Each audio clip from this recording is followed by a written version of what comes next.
Hello students, welcome to my study channel study maths. Okay, तो आज की हम वीडियो में स्टार्ट करने वाले हैं class 9 mathematics chapter number 10 Heron's formula. इस पूरे चैप्टर में ये आपकी 9th क्लास का सबसे ईजीएस्ट चैप्टर है। ओके, सबसे one of the easiest chapter है ये आपका। इसमें बस आपको एक ही फॉर्मूला याद कर लिया, सब खत्म, पूरा चैप्टर खत्म। एक एक्सरसाइज का चैप्टर है, 6 क्वेश्चन हैं इसमें, बहुत ईजी चैप्टर है। एरिया ऑफ ट्राइंगल निकालने का फॉर्मूला है बस। हीरोन्स फॉर्मूला में हीरोन नाम के जो बंदा था, इंसान था, मैथमेटिशियन था, उसने बस एक फॉर्मूला दिया जिससे हम ट्राइंगल का एरिया निकाल सकते हैं। जैसे सर्कल का एरिया निकालने के लिए पाई आर स्क्वायर किसी ने फॉर्मूला दे रखा है, और स्क्वायर का एरिया निकालने के लिए साइड का स्क्वायर किसी ने फॉर्मूला दे रखा है ना। तो ऐसे ही ट्राइंगल का एरिया निकालने के लिए हीरोन नाम के मैथमेटिशियन ने ये फॉर्मूला दिया है। अब ये फॉर्मूला क्या है? Under root S minus A, S minus B, S minus C. अब आप सोच रहे हो कि ये एस क्या है और ए बी सी क्या है।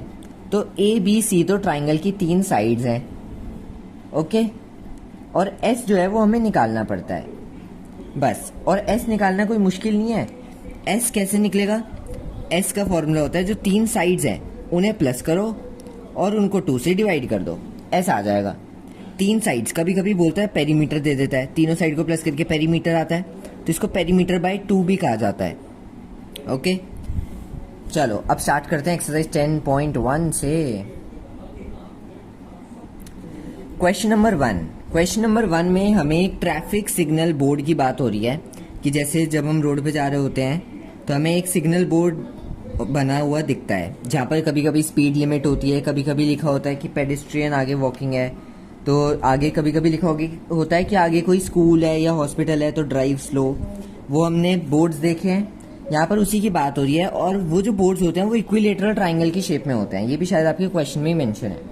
तो अब हमें ये पता है कि जो इक्विलेटरल ट्राइंगल होता है उनके सारे एंगल 60 डिग्री के होते हैं, है ना। तो पेरीमीटर हमें 180 दे रखा है। एस निकालेंगे सबसे पहले। एस होता है A plus B plus C by 2। A plus B plus C क्या है? पेरीमीटर। पेरीमीटर दे रखा है 180/2, 90 सेंटीमीटर हमारा एस आ गया। सेंटीमीटर लिखो या ना लिखो, ठीक है, इसमें नहीं लिखना आपको, साइड्स के आगे तो कंफर्म लिखना होता है और आंसर में सेंटीमीटर स्क्वायर लिखना बहुत ज़्यादा इंपॉर्टेंट है। अब एरिया निकालते हैं। साइड्स हमारे पास 60 60 60 आ गई। फॉर्मूले में कैसे पुट करते हैं वो समझो। फॉर्मूला लिखा, ये लिखना ज़रूरी है एग्जाम में, जितने भी आपके फॉर्मूलाज होते हैं वो लिखना बहुत इंपॉर्टेंट होता है, उसके अलग से आपको मार्क्स मिलते हैं। कोई टीचर हाफ देता है, कोई टीचर 1 मार्क देता है। ओके, तो चलो, अंडर रूट एस की जगह हमारा क्या आया था? इसकी वैल्यू 90, फिर एस 90 माइनस 60, 90 माइनस 60, 90 माइनस 60। अब ये बना 90 मल्टीप्लाई 90 माइनस 60 30, ये भी 30, ये भी 30। अब हमें पेयर बनाना होता है। जब हमने देखा है कि स्क्वायर रूट से कुछ भी नंबर बाहर लाना है तो उसका 2 का पेयर बनना चाहिए, 2 पेयर बनने चाहिए उस नंबर के, तो स्क्वायर रूट से बाहर आ जाता है। अब 30 30 मुझे 2 दिख गए तो एक 30 तो बाहर आ गया, ठीक है। और 90 को हम क्या लिख सकते हैं? 30 मल्टीप्लाई 3। तो ये वाला 30 और ये लास्ट वाला 30, ये 2 चीज़ें, 2 30 और मिल गए, तो 2 30 बाहर आ गए और अंदर बचा √3। तो 30 × 30 900, √3 सेंटीमीटर स्क्वायर, ये हमारा आंसर आ गया। क्वेश्चन नंबर 2 में हमें साइड्स दे रखी हैं। एक फर्स्ट साइड है 122 मीटर, फिर 22 मीटर एंड उसके बाद फिर से 120 मीटर। और हमें बताना है रेंट फाइंड करना है जिसका रेट दे रखा है। रेंट निकालने का फॉर्मूला पेरीमीटर नहीं, एरिया। अभी हम एरिया ऑफ ट्राइंगल पढ़ रहे हैं ना, तो इसमें एरिया आएगा। कुछ क्वेश्चंस होते हैं जिसमें पेरीमीटर आता है, तो वो आपको वो स्टेटमेंट पढ़ के पता चलेगा। तो एरिया इंटू रेट होता है इसका फॉर्मूला, ठीक है। अब ये कैसे पता चलेगा? अभी तो ये इस चैप्टर में नहीं है क्योंकि इस चैप्टर में सिर्फ एरिया की बात हो रही है, तो एरिया के बारे में ही पता होना चाहिए, लेकिन फिर भी आपकी नॉलेज के लिए, क्योंकि ऐसे क्वेश्चंस बहुत होते हैं। हमें कैसे पता चलेगा कि पेरीमीटर है या एरिया? तो ये बहुत सिंपल है। फेंसिंग जैसे वर्ड्स आ जाएं कि फेंसिंग करनी है। फेंसिंग क्या होता है कि जैसे ये कोई शेप है, फेंसिंग होता है साइड में बॉर्डर बना दो, तो बॉर्डर साइड में बनते हैं, तो साइड में क्या आता है? पेरीमीटर। अगर क्वेश्चन में फेंसिंग जैसा वर्ड आ जाए तो पेरीमीटर। क्वेश्चन में लेवलिंग जैसा वर्ड आ जाए तो एरिया। लेवलिंग क्या होता है कि जैसे ये शेप थी इसको लेवल करना है, इस ग्राउंड को लेवल करना है, ये उबड़ खाबड़ है, इसको लेवल करना है, तो ये होती है लेवलिंग। तो इसमें निकलता है एरिया। तो अभी हम यहाँ पे स्टार्ट करते हैं। साइड्स हमारे पास हैं, एस की वैल्यू आ गई a plus B plus C by 2, इन तीनों को प्लस किया 264/2 132, एस की वैल्यू आ गई। एरिया का फॉर्मूला लिखा, वही सेम, एस की जगह 132, एस की जगह 132, a 122 था, फिर ये 132, 22, 132, 120, जो हमारे पास वैल्यूज थी वो हमने पुट कर दी। नेक्स्ट सॉल्व किया 132 इंटू 10 इंटू 12 इंटू 110। अब स्क्वायर रूट से बाहर निकालने तो हमें पेयर बनाने पड़ेंगे। 132 का पेयर बनेगा 12 इंटू 11, ठीक है, और भी पेयर बनते हैं लेकिन मैंने यही क्यों लिया। इसका साफ सीधा सा आंसर ये है कि हमें वही पेयर चाहिए ना जो क्वेश्चन में पहले से हो, ताकि दो दो का पेयर बन जाए और वो बाहर आ जाए, सिंपल। तो ये बना 132 का 12 इंटू 11, फिर 10 का 10, 12 का 12, 110 का बना 11 इंटू 10। अब मैंने यही दो पेयर क्यों बनाए, क्योंकि 10 भी हमारे पास पहले से था, 11 भी पहले से था। अब पेयर बने 12 का पेयर 12 बाहर, 10 का पेयर 10 बाहर, 11 का पेयर 11 बाहर, सबको मल्टीप्लाई करके हमारे पास एरिया आ गया। मीटर स्क्वायर याद से लिख देना, बहुत सारे बच्चे सिर्फ ऐसे आंसर लिख के आ जाते हैं, तो ये गलत है। जो एरिया की यूनिट है वो स्क्वायर होती है, ओके। यूनिट्स अच्छे से आपको मेंशन करनी है। रेट आपको दिया है 5000 पर मीटर स्क्वायर पर ईयर, लेकिन हमसे 3 महीने का पूछा है, ये तो है पर ईयर का।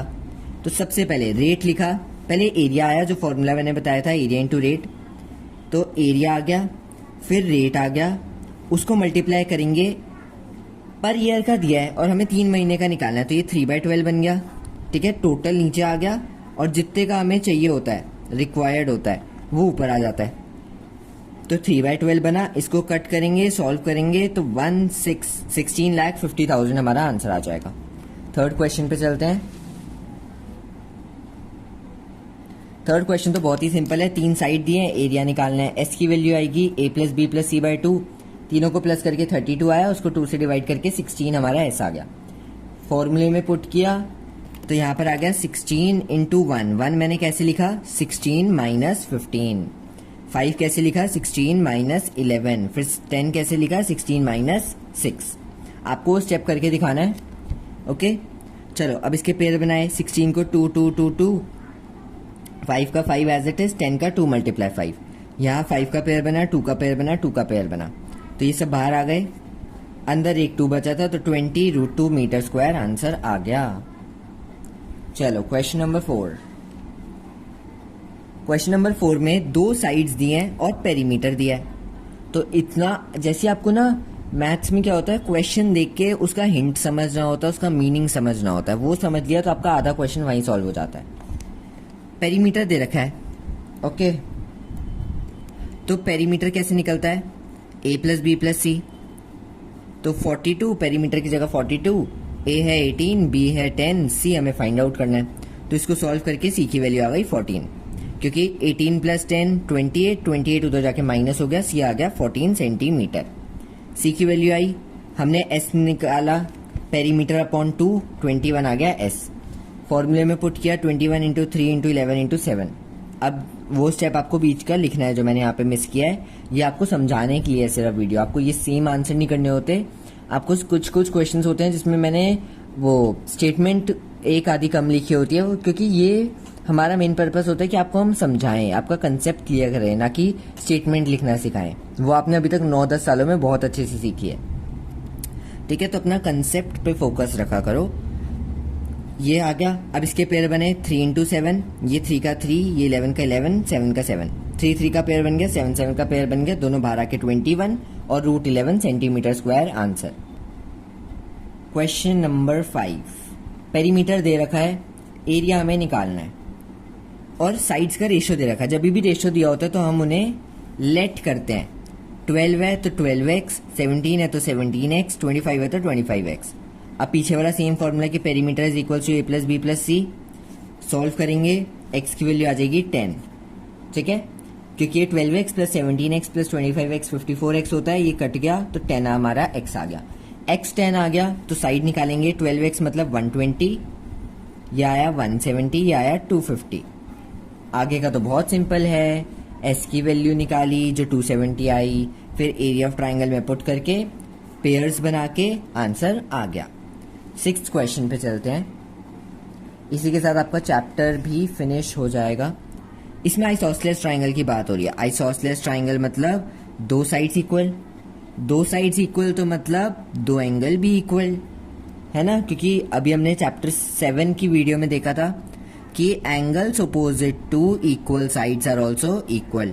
तो इक्वल साइड बोला है 12, पर ये साइड से रिलेटेड है तो एंगल का कुछ काम नहीं है यहाँ पर, लेकिन आपको कंसेप्ट के लिए पता होना चाहिए कि जैसे चैप्टर नंबर 7 का कंसेप्ट आ गया इसमें, तो कंसेप्ट जैसे किसी कोई और चैप्टर का भी क्वेश्चन हो तो कंसेप्ट एकदम से आपके माइंड में आएगा ना, तो आप उसको ज़्यादा टाइम तक याद रख पाओगे। ओके, तो चलो यहाँ पर साइड बोली है तो ये भी 12, ये भी 12, सी हमें निकालनी है क्योंकि पेरीमीटर 30 दे रखा है, तो सी आ जाएगी 6 सॉल्व करके। S is equals to perimeter upon 2, यहाँ पर हम a plus B plus C by 2 भी लिख सकते हैं।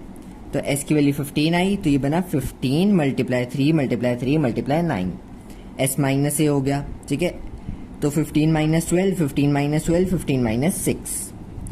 फिर पेयर बने, 15 का बना 5 3 ज़ा, 3 का 3 एज इट इज, इस 3 का 3 एज इट इज, 9 का बना 3 3 ज़ा। पेयर बन गए, ये 5 और ये 3 रह गए, तो ये अंदर के अंदर 5 3 ज़ा 15 रूट में, और ये 3 बाहर गए थे तो ये आ गया 9 रूट 15 सेंटीमीटर स्क्वायर। इसी के साथ ये वाला चैप्टर 1 शॉर्ट वीडियो में फिनिश हो गया। अगर ये चैप्टर आपको समझ आया है, वीडियो अच्छी लगी है तो please like share and subscribe my channel. Thank you.